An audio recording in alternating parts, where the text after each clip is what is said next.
Welcome everyone to Satsang. Let's make some silence first.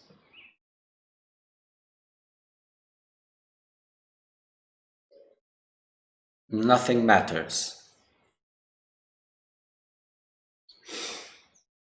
Absolutely nothing matters. No place for my mind to dwell.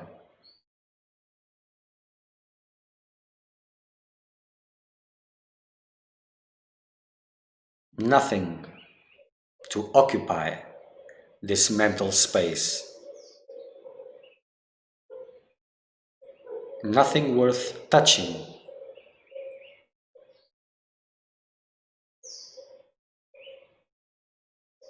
Just remain in that vastness, untouched.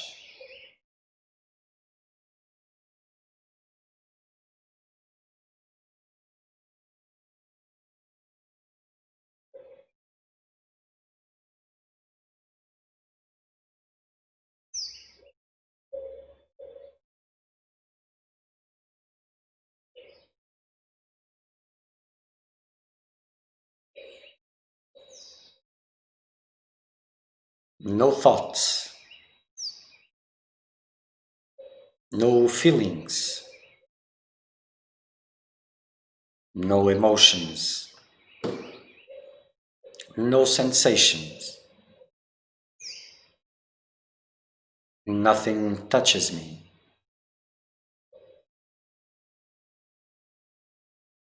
I remain untouched.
Okay,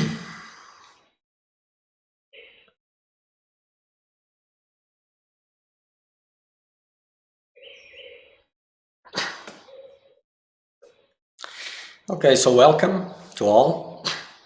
We've decided to share a little bit of the ashram view. It's not the best quality of image, but it pays for its content.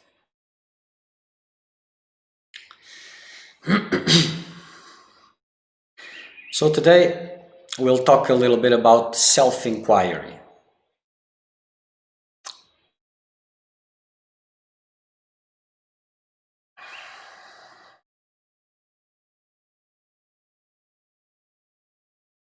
Usually when I speak in general terms, and seekers are anything but general. So if you want to have a better understanding of your practice, it is best for you to ask a direct question. I'm giving you a meme for that. You can use WhatsApp because it is confidential. Nobody will know who you are, different from the chat, or Instagram also, because it appears here more or less. It doesn't matter to me, but for some of you this is important, because asking a question is like revealing a part of yourselves. So it is much more important, the purity of the question, than anything else. So I'm giving you a means for that, which is WhatsApp. So no one will know who I'm answering to, who is asking the question, and none of this. And like this, the question becomes more pure. The answer will make sense, because if it is a question that it's not pure, the answer, well, whatever. And that limits what I can say, because if you're asking something and I'm seeing where this question is coming from, but if you're not putting this as clear as possible because of other reasons, image, etc., then I cannot answer it properly. So if you have questions, it is better to put them than just to wait for these general observations. And these general observations, usually, they pick up topics which are important in general terms, and sometimes I focus on particular terms also. But for this to improve for you and for others, because your question for sure is the question of many others, and this will help others also to have a better glimpse of where they stand. This enriches everything. So self-inquiry. The basis of self-inquiry, putting all the philosophical part aside, the basis of self-inquiry is silence, stillness. Like I explain again and again, and I will explain again and again. Silence, stillness. This goes far beyond than just absence of words and physical immobility, because all these things are superficial. In the lack of a better term, they are peripheral. No, so I don't know if this word exists in English.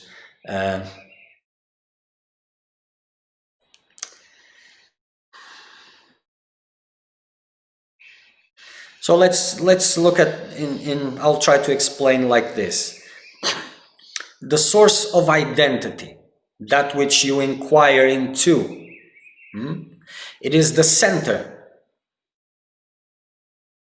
Then you can draw some lines that move away from the center, like a target for target practice.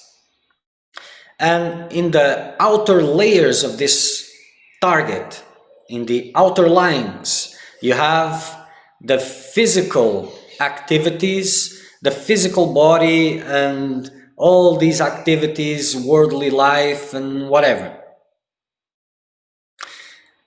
And in the center, you have the source of identity.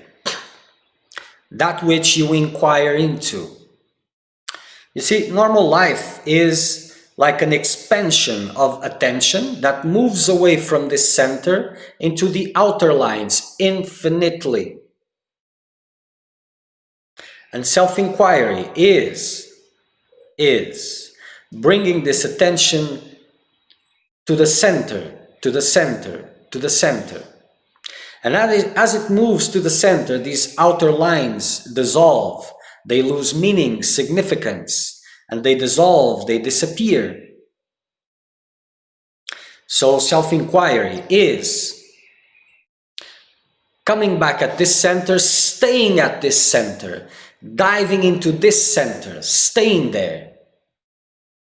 And this silence, stillness, means that things are not pushing me to the outer lines like they did, because what pulls attention to the outer lines? First, outer lines are pulling, so all mundane activities, the world is there screaming, come to me, give me attention. But that's not what makes me go there. It is the importance that I'm giving to all those things. That which is connected to worldly activities or even spiritual activities. Everything that is pulling me, my attention from this center, this intangible center, abstract center, something that cannot be touched yet, at least at the beginning. So stillness is by all means that there is nothing there that pulls my attention. This movement, this not outward movement, how do you say this? This movement away from this center of identity. And whenever attention moves, if it moves, you bring it back again. So the basis for self-inquiry is this silent stillness, or at least a big part of it. A big part of it.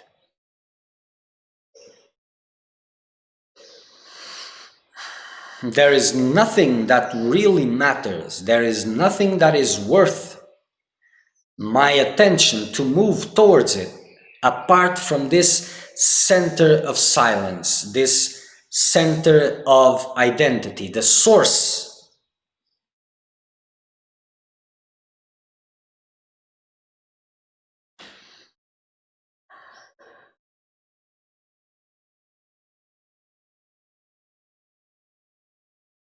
So in the outer lines, those lines that are more distant from this center, and this distance, it is the distance that attention is moving.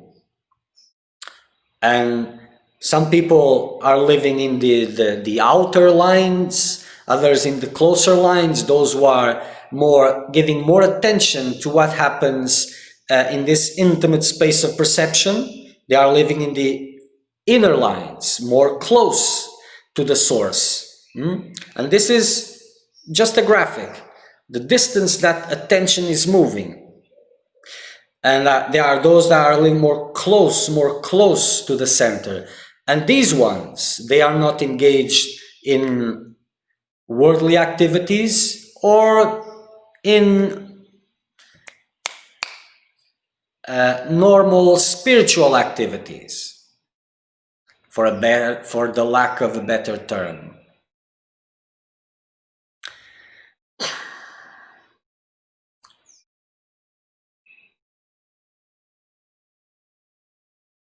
So self-inquiry has become famous, has become something of a fashion. And of course, there's much delusion into that which is being practiced, if anything is being practiced. but still it is there, and it is present. There's awareness of this. So something can be taken out of it, but it starts for sure with honesty. Because if you're using self-inquiry for spiritual practices, whatever that means, for the spiritual part of the life that you're experiencing, and you're engaging in worldly activities, relationships, jobs, money, hobbies, and whatever, family life, and all of this, and you're practicing self-inquiry, more or less what is deemed of as a practice of self-inquiry is actually stopping any spiritual work. You see? So for the majority, let us put there some 90% of those who practice self-inquiry. We can call them worldly people. I know this may sound strong, but let us imagine. Let us see it for a little bit. A worldly person, more or less, is someone who is entangled with worldly investments, doesn't have a spiritual practice, doesn't have that calling. He's not interested in those things. There is absence of spiritual practices, and there is fullness of worldly practices. And now let's go back to this 90% of self-inquiry, those who are practicing self-inquiry. They are entangled with family life, they have jobs, they work, they seek relationships, they seek to belong to a group, a spiritual group or whatever. They have all these human premises, human goals, and they are going after them. No self-inquiry here, unless there's a situation that is painful, then they remember, but only to get out of pain, not to reach the source. But when it comes to spiritual practices, oh, should I meditate? But who is going to meditate? There's no one to meditate. And then legs get broken. And the result is absence of spiritual practices and the continuation of worldly activities.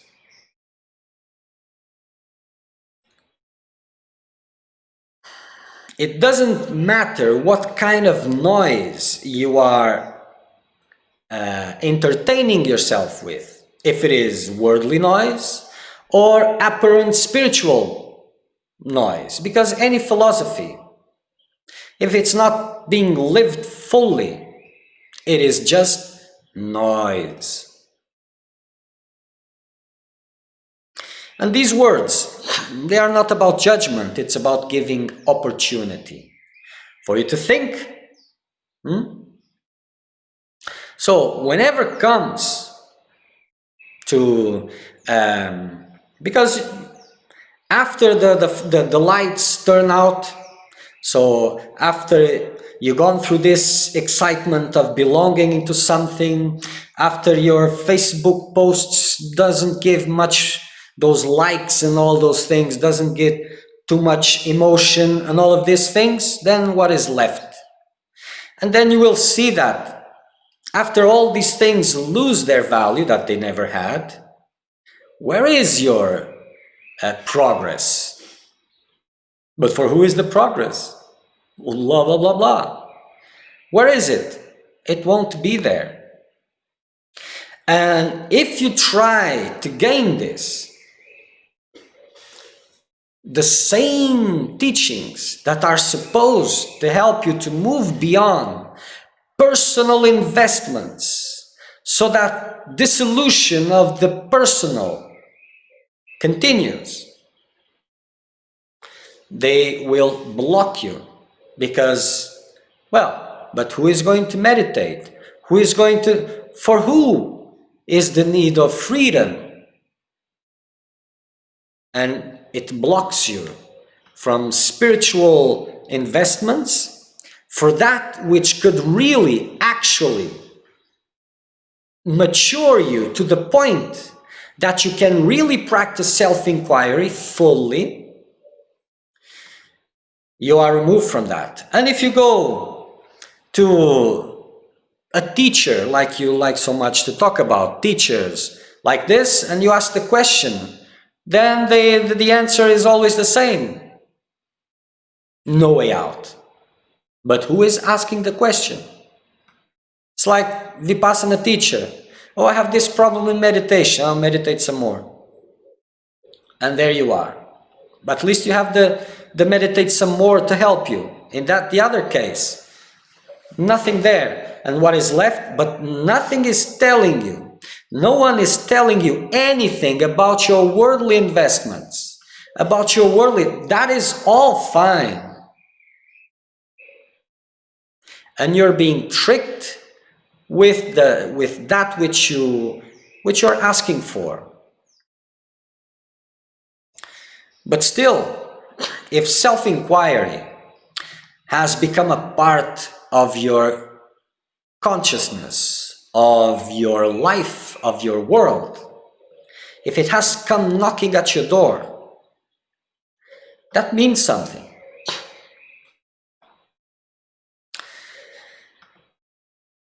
But you have to be honest. You have to get that honesty into your spiritual process. Look at your investments. What motivates them? Why are they there? For starters, because is anyone there to invest? Is anyone there to be afraid, to be unsafe, to depend on money, relationships, and all of that? Is there anyone there? For who is this money, security, relationships, and all of this? For who? So drop it. And you will see, for the majority of you, if you have the courage to do this, which the majority will not because you're too much drunk with this high philosophy standard and your postings and all of this. This is feeding vanity and arrogance and all of that. So very few will be able to do this. But those who can do it, it is in your best interest. And if you do this sincerely, you will see that there are things that you may be able to drop. Others you won't. And this is where spiritual practice comes into play. From the same level as these worldly investments. Because it is not effortless. It will require effort. Effort to remove yourself from these shackles that maintain you in prison to worldly investments. So meditation, for example, the only example, because the rest gives a lot of, even this can be, well, creativity is abundant because the person has a master degree in survival. It adapts to anything.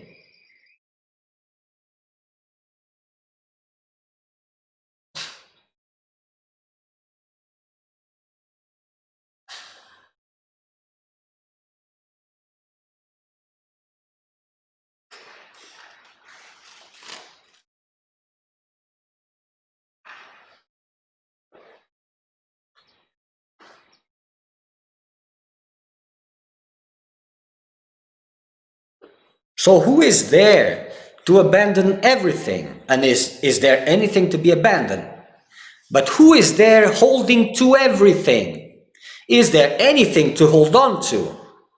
These other questions will have to be asked honestly. Honestly. Who is there to depend on relationships? Who is there to be recognized, to be accepted? Who is there to be rejected? Most of you just have a random worldly life, except from those periods that you go to some ashram or something like that. Why? Why are you having those lives? Investing in money, in property, in things that just give a feedback of importance to those things, even to those who are looking at you. Does that make any sense? It doesn't. You all like to quote Ramana Maharshi. But you forget that after his experience that he talked about, he remained years in silence, abstracted from any activity, in deep meditation. Was that a meditation that he was holding to a technique? You'll never know. But for sure, he was staying, remaining at the source, abstracted from everything else. Inquiring into the source of the I and staying there and dissolving all those years of silence. The world did not see it, more or less. He disappeared to the world. And you're quoting and quoting and quoting, but it is there in your face.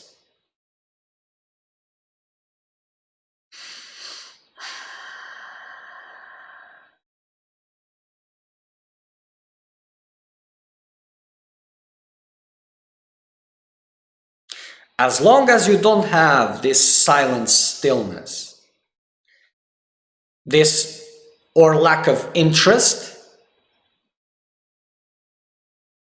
towards these outer lines, or this immense, intense interest into the source of the I, as long as you don't have any of these two, or both, that is the best. Spiritual practices are needed. Meditation is needed for you to be able to really stand to the height of this practice, this self-inquiry.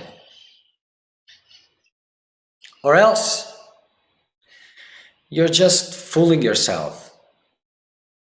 And you see, self-deception is one of the greatest obstacles in the spiritual path. Self-deception. What does this mean? It means that you want to deceive yourself. And as you are still entangled with this person, that this doesn't matter if you're denying it mentally, but at every other level, you are, how do you say this, affirming it. Affirming its goals, going after them, its fears, its attachments, protecting all of that. As long as you are doing this, you're affirming, and your mental denying means practically nothing. And I say practically because 0.00000 may count to something, but it's practically nothing.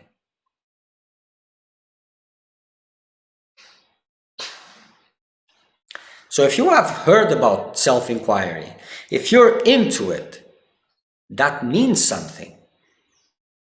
Now you have to bring honesty there and make it count. Stand up to it.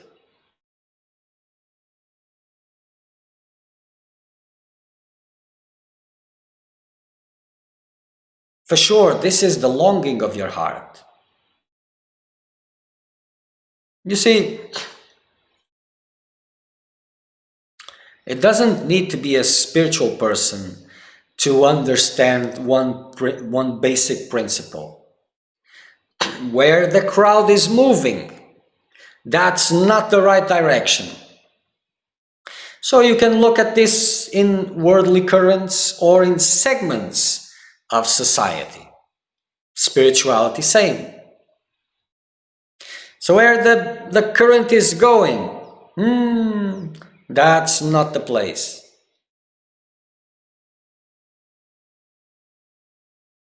And for those who are living in these outer lines, that means is what they are paying attention is to the circumstances where the body is living and what he is engaging into and all of this. This is very superficial.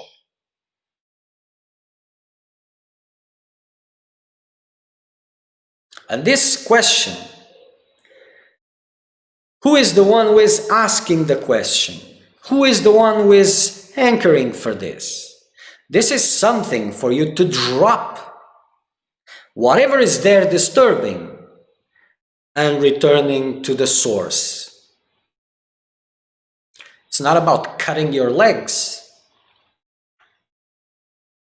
but as it is being presented and taken, it is cutting your spiritual legs and leaving strong, unseen, worldly legs that keep on running and running and running and running. And watch, depression is present on the life of spiritual seekers as well as worldly people. But depression is not something that is part of the spiritual seeker, not the real seeker of truth. But it is a clear sign of worldly investments, of a worldly mind. A clear sign. And depression is one of the afflictions.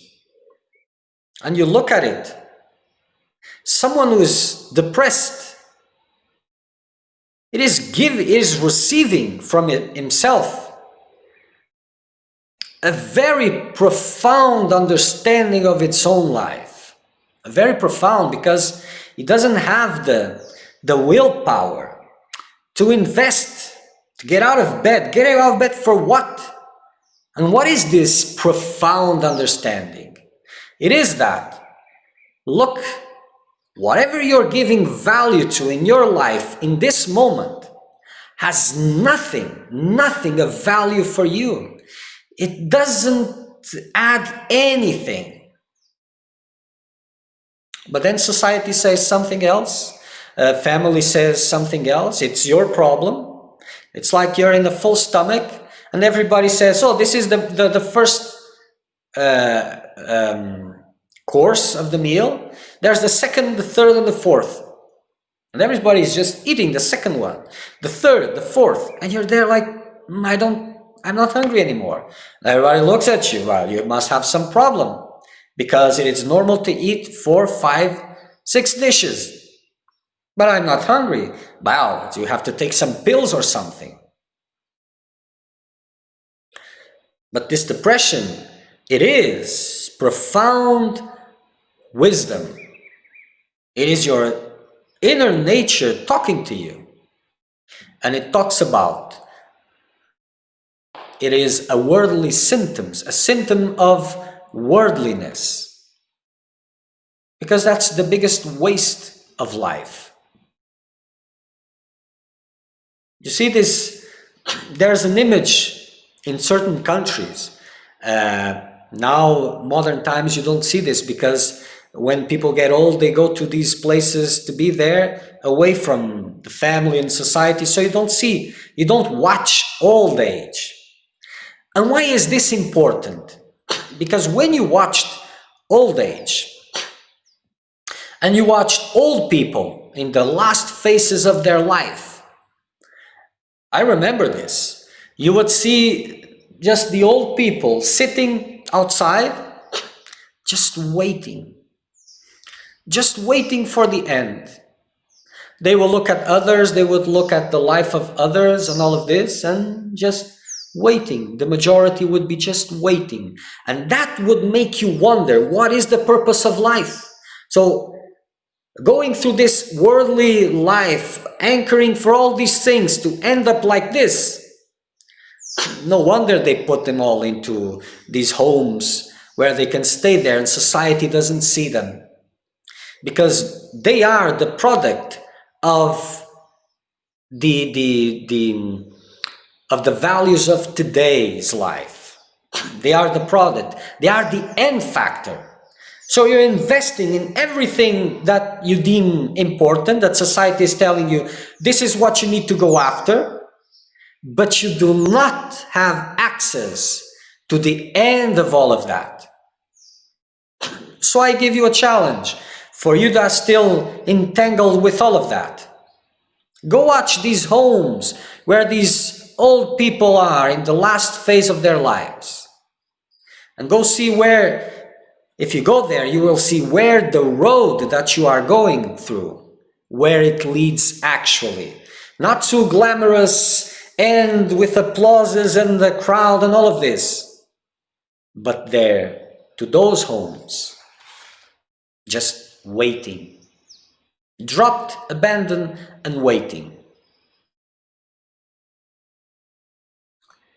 It is much nicer the images that your mind creates and offers you as a future. But reality is not like that, because worldly life is just a waste of your precious time. It is there to distract you. It is its purpose. It's not there to add anything to you.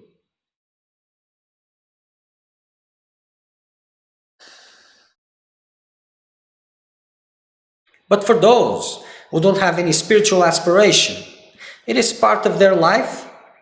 They will have to go through it to understand the value of time and to question, because just staying there and waiting makes you wonder. It has to. Unless you're too doped to even question anything with so many drugs and all of that. But if you're not, it makes you wonder. And that eventually will bring this quest for something higher. It doesn't matter how many lives it takes. But if this is there and in the context of self-inquiry, because being exposed to self-inquiry, for the majority, it's like space science to a 1-month child. But it's still being exposed. So that means something. If you have this aspiration, if you want to live that fully, you will have to bring honesty and understand that silence, stillness is the basis of self-inquiry. Everything else, those moving here, there, going this, that, this is just spiritual tourism, worldly activities. Okay, you have merit to be in an ashram if it is a real ashram, and to practice, to be there, because there's no practice in this self-inquiry. Not the practice that allows all this participating in group activities, being a part of this or that, and talking with like-minded people, and all of these things. Self-inquiry is about silence, stillness, abstraction. If there is only the intense urge, intense desire for freedom, intense attachment to the source, then there won't be any abstraction, because there's no interest in these outer layers. If this is not so intense, this attraction to the source, then abstraction will be practiced for common sense. Because without it, you'll just keep being distracted. So your worldly life, you will have to reduce it at your level best, honestly, to what is really necessary. Understand that even that which you deem necessary now, if you continue honestly, tomorrow it will be different, it will be less and less, because it is your fears that keep you like that, not reality. And your spiritual work, meditation, assisting that, will make it possible for you to see and to let go more and more and more time will be available to inquire at the source of identity.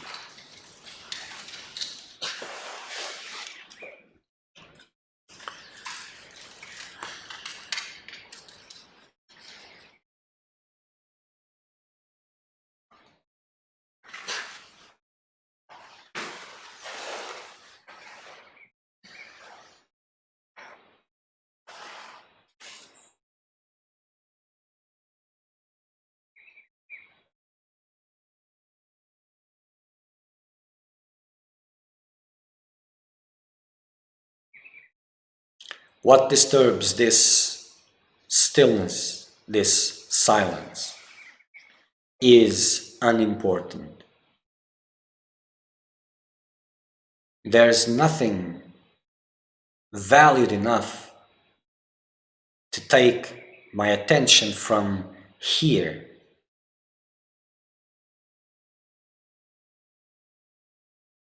I am not the object that occupies space. I am space untouched by apparent objects.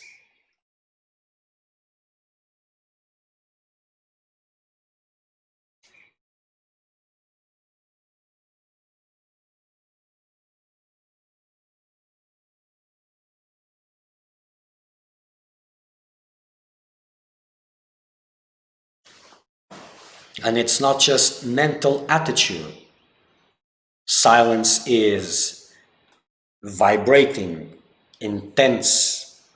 It has a huge, infinite body. And I'm there at that level, in that vibration, absorbed, absorbed.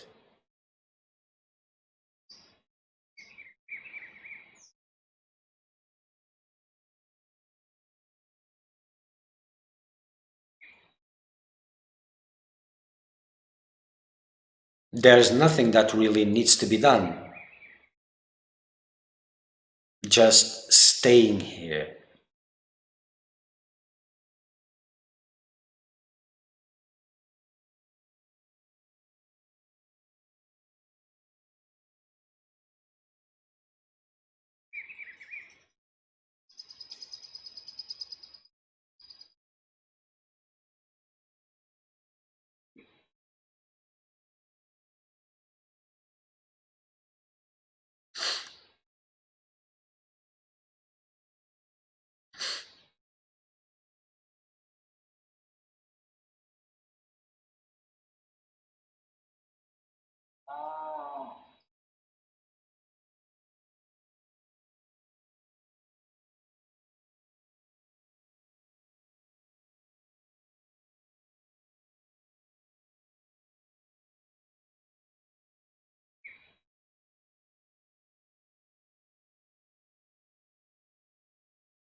It is time to stop letting you being deceived by yourself. It is time for you to start honoring the thirst for freedom that flows from your heart. It is time to take it seriously because time is the most precious thing you have.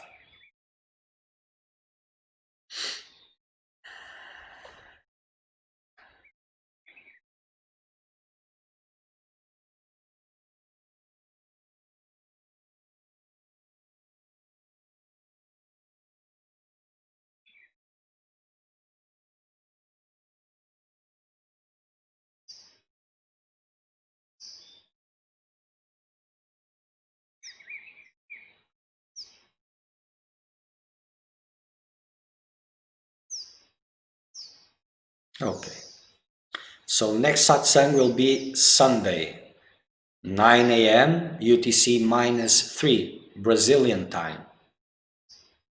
Until then, evaluate, reflect deeply, stop whatever you're involved in and look what kind of a life is there. For a seeker of truth, if there's anything he must occupy his body with, let it be service, not personal service.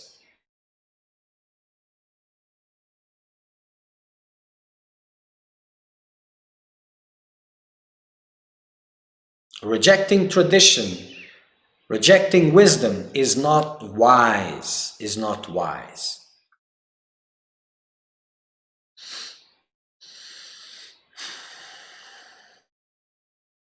If self-inquiry is that what appeals to your heart, make it for real, for real.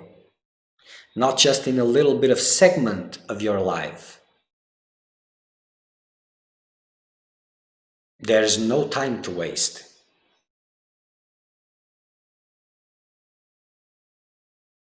Okay, so until Sunday, make the best use of your time.